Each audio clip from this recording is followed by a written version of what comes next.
Magandang araw po sa inyo mga kapatid. Minsan pa welcome sa aking YouTube channel.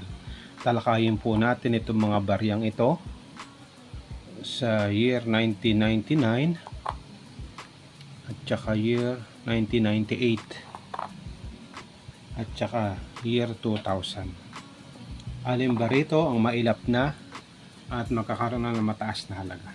Talakayin po natin.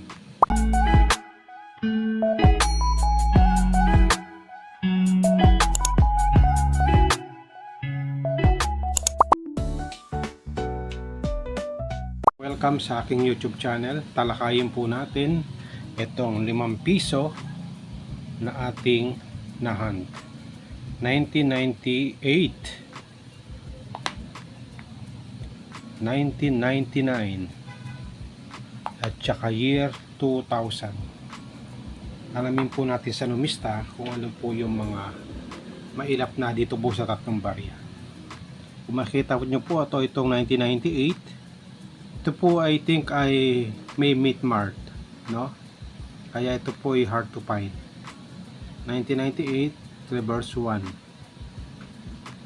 Nasa 1.7 po yung kanyang mintage, mababa po, no? At yung 1999 ay nasa 2%.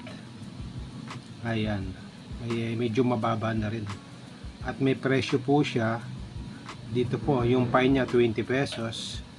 Very fine 31, extra fine 31. Kung mapapansin nyo po sa 1998, yung kanyang very fine ay nasa 280. Ayan, 1.7%. Ito po itik yung nasa without meat mart, no?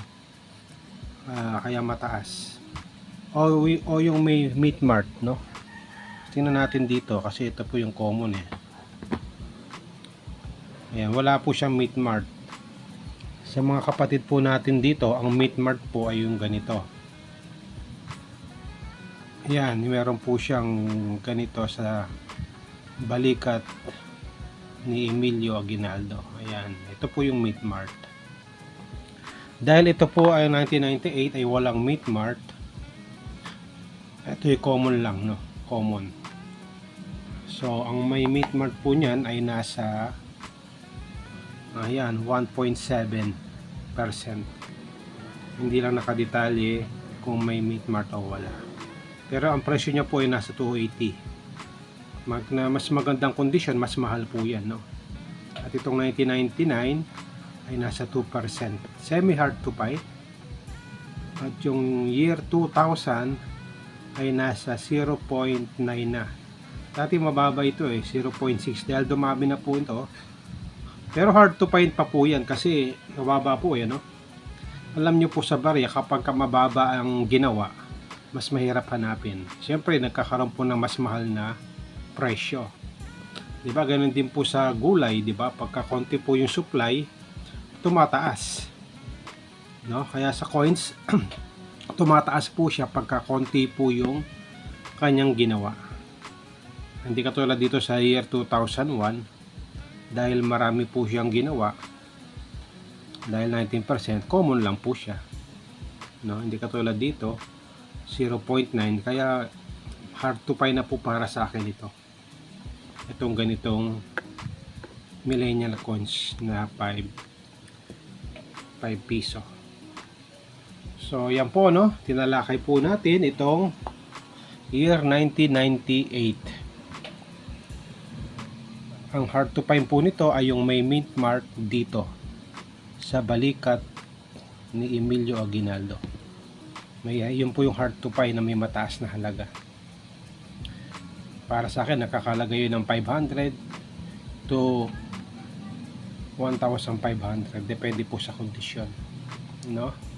Pero ito pong ganitong mga 1999 ay medyo semi hard to find, pero may makakita ka po ng ganito. Ayan, kung mapapansin nyo, no, itong aking 1999 na barya ay error coins, no? Kung nakita nyo po yung 1993 nya, andito. Ayan, error points ko ito. Ayan, di ba? Usually itong 1999 pantay dapat andito siya eh. Pero dahil ito ay error coins na 1999, ito po yung may halaga na rin. Nasa 100 to 200 yung ganito. Error coins, no? Pero yung ganitong 1999, para sa akin semi hard to find, hindi masyadong mailap. Kaya hindi po ako nabili ng ganito. Pero pagka ganitong error coins, ganito po yung may value.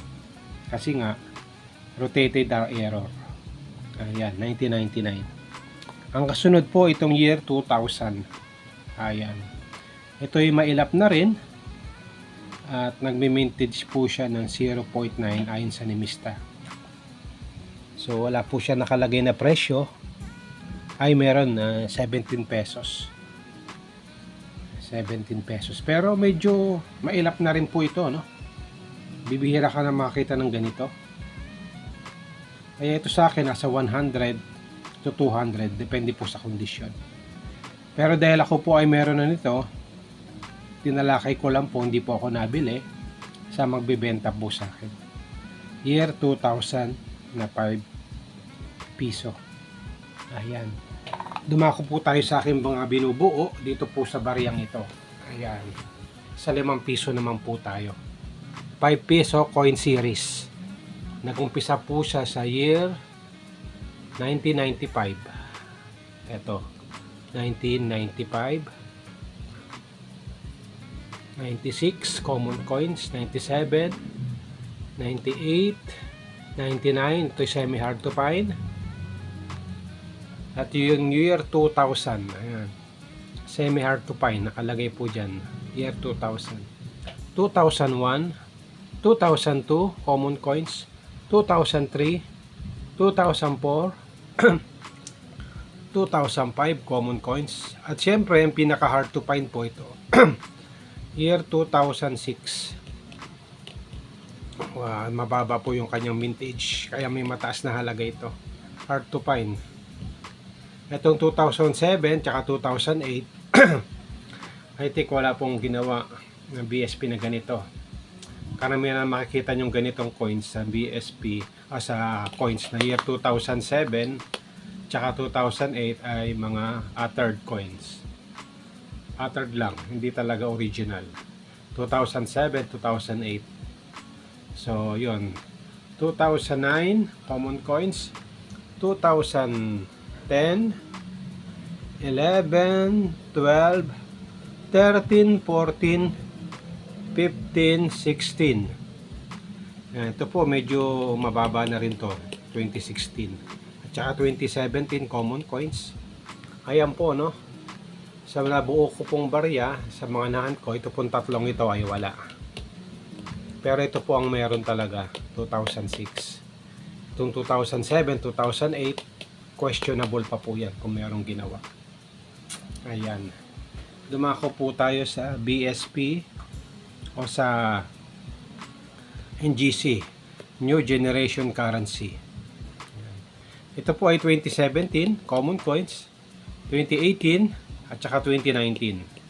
Yan, tatlo pa lang yan na aking nakalagay dito sa album ko. Pero meron na pong mga 2020 nito eh. May mga ibang coins na po yan. Kaya 17, 18, 19 lang po ang aking nakalagay dito sa album. At dito naman po sa baba, ito po yung mga commemorative coins ng 70 anniversary ng Leyte Golf Landing. Ayan. Ito naman po yung Bagong Bayani. Ayan. Dito po sa 5 piso. Commemorative coins. Ayan, no? At syempre, pag magbubuo po tayo ng coins, mas maganda yung binubuo po natin coins, yung ganito. Yung may magandang kondisyon, uncirculated coins, no? Maganda itong mga pambuo na ganito. Bibihira ka na makita ng ganito kasi mga nasa 9 years 11 years na po to, 2026 na po tayo.